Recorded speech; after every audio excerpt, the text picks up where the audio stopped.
வணக்கம் மாணவ செல்வங்களே! நாம் தள்ளும்போது அல்லது இழுக்கும்போது எந்த ஒரு பொருளும் அல்லது உடலும் நகரும் என்பதை நாம் அறிவோம். பொருள்கள் அல்லது உடல்கள் நகரும்போது அவை அவற்றின் இடத்தை மாற்றுகின்றன. அவர்களின் இடத்தை மாற்ற சிறிது நேரம் ஆகும். நான் தமிழரசி. 9ஆம் வகுப்பு இயற்பியல் பாடத்தின் இயக்கம் என்ற பாடப்பகுதியில் இயக்கத்தை குறித்து உங்களுக்கு விளக்குகிறேன். இயக்கம் என்றால் என்ன? ஒரு உடல் அல்லது ஒரு பொருளின் இயக்கம் எனப்படும். ஒரு புள்ளியிலிருந்து மற்றொரு இடத்திற்கு செல்ல நேரம் எடுக்கும்.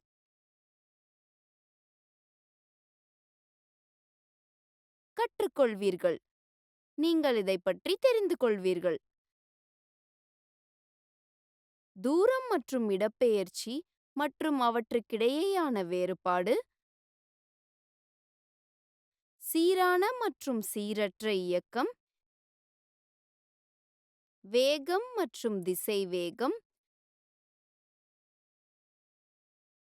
சராசரி வேகம் மற்றும் திசைவேகம்.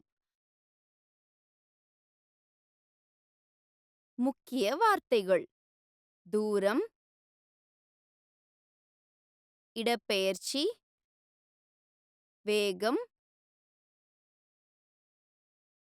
திசைவேகம், சீரான இயக்கம், சீரற்ற இயக்கம்,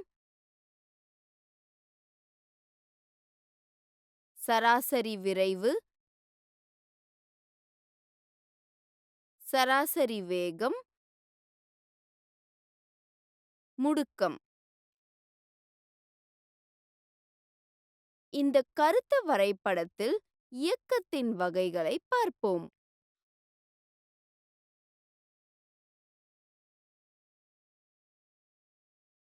ஒரு உடல் பயணிக்கும் தூரம் என்பது நகரும் உடலால் மூடப்பட்ட பாதையின் உண்மையான நீளம் ஆகும். உடல் திசை மாறினாலும் தூரம் எப்போதும் சேர்க்கப்படும். இங்கு A புள்ளியிலிருந்து Cக்கு நகரும் நபர் B புள்ளியில் திசையை மாற்ற வேண்டும்.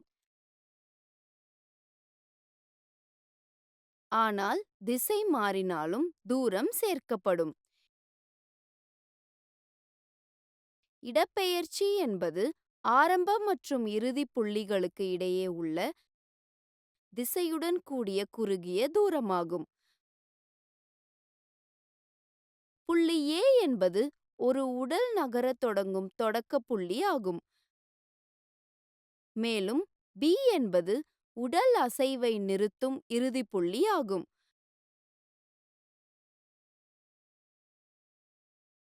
உடல் திசை மாறினால் இடப்பெயர்ச்சியும் மாறும்.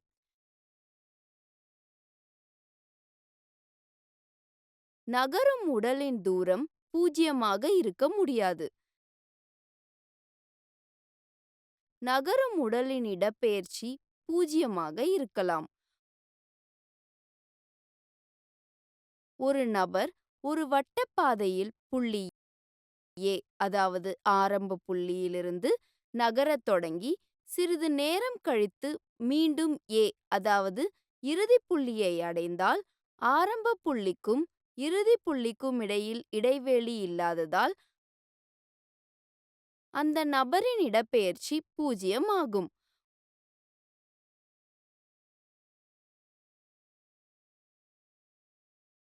உடல் நகர்ந்த பிறகு திசையை மாற்றவில்லை என்றால் தூரம் இடப்பெயர்ச்சிக்கு சமமாக இருக்கும். தூரம் மற்றும் இடப்பெயர்ச்சி இரண்டும் SI அலகுகளில் மீட்டர்களில் அளவிடப்படுகிறது. வேகம் என்பது ஒரு பொருள் அல்லது உடல் எவ்வளவு வேகமாக அல்லது மெதுவாக நகர்கிறது என்பதற்கான அளவீடு ஆகும். ஒரு உடல் நகரும்போது அது ஒரு தூரத்தை மறைக்கிறது மற்றும் அது நகர்வதற்கு நேரம் எடுக்கும். உடலின் வேகம் என்பது ஒரு யூனிட் நேரத்திற்கு அது பயணிக்கும் தூரம்.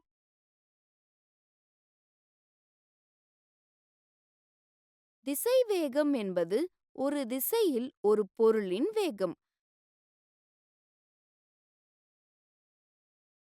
கொடுக்கப்பட்ட திசையில் பயணிக்கும் தூரம் இடப்பெயர்ச்சி ஆகும்.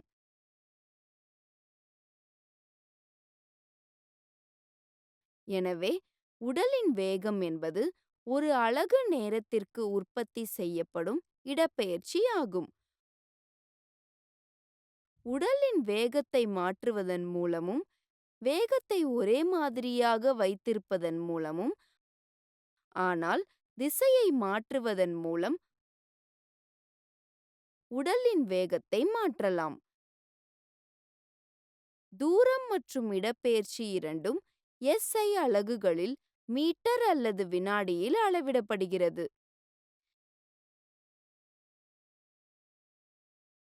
ஒரு கார் புள்ளி A இலிருந்து Cக்கு நகர்கிறது என்றும் A இலிருந்து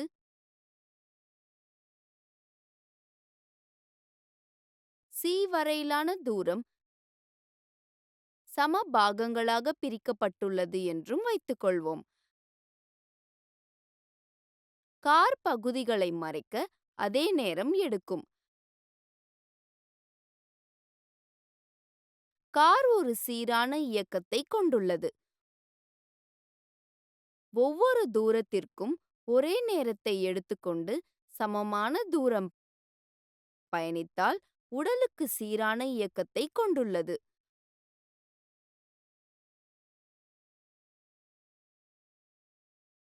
ஒவ்வொரு தூரத்திற்கும் ஒரே நேரத்தை எடுத்துக்கொண்டு கார் சமமான தூரத்தை கடக்கவில்லை என்றால் உடலில் சீரற்ற இயக்கம் இருக்கும். தரையிலிருந்து உயரத்திலிருந்து விழும் பந்து ஒவ்வொரு தூரத்திற்கும் ஒரே நேரத்தில் சமமான தூரத்தை கடக்காது. உடலின் வேகம் எப்போதும் ஒரே மாதிரியாக இருக்காது. அது மாறுகிறது. போக்குவரத்தில் ஒரு வாகனத்தின் வேகம் மிகவும் குறைவாகவோ அல்லது பூஜ்யமாகவோ இருக்கும். ஆனால் அதன் பிறகு ஒரு வாகனத்தின் வேகம் அதிகரிக்கலாம். எனவே ஒரு வாகனத்தின் வேகத்தை கணக்கிட அனைத்து வேகங்களின் சராசரியும் எடுக்கப்படுகிறது. சராசரி வேகம் என்பது இந்த தூரத்தை கடக்க எடுக்கும் மொத்த நேரத்தால் வகுக்கப்பட்ட மொத்த தூரம் ஆகும்.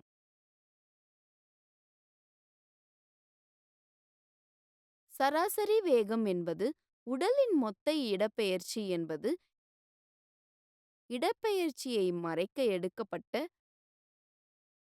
மொத்த நேரத்தால் வகுக்கப்படும். வேகம் அல்லது திசையை மாற்றுவதன் மூலம் உடலின் வேகம் அதிகரிக்கலாம் அல்லது குறைக்கலாம். உடலின் வேகத்தை அதிகரிக்க அல்லது குறைக்க சிறிது நேரம் எடுக்கும்.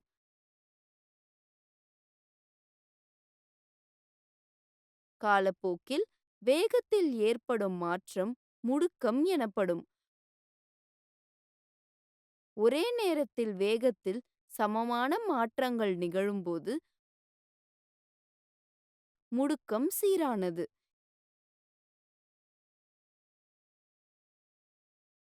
இது நேர்மறை, 0 அல்லது எதிர்மறையாக இருக்கலாம். ஒரு உடல் காலப்போக்கில் அதன் வேகத்தை அதிகரிக்கும் போது அது நேர்மறை முடுக்கம் ஆகும்.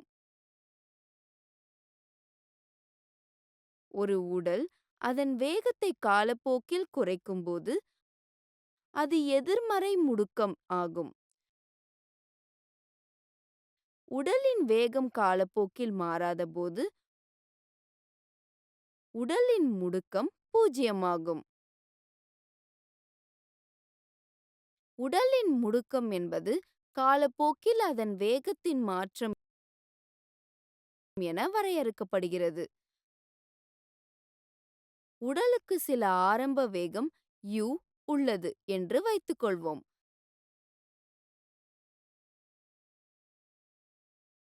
பின்னர் உடல் அதன் வேகத்தை மாற்றுகிறது.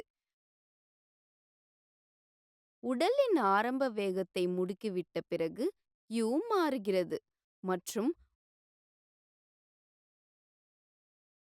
உடல் இப்போது v என்ற இறுதி வேகத்தை கொண்டுள்ளது. உடல் துரிதப்படுத்த சிறிது நேரம் எடுக்கும், அதாவது d.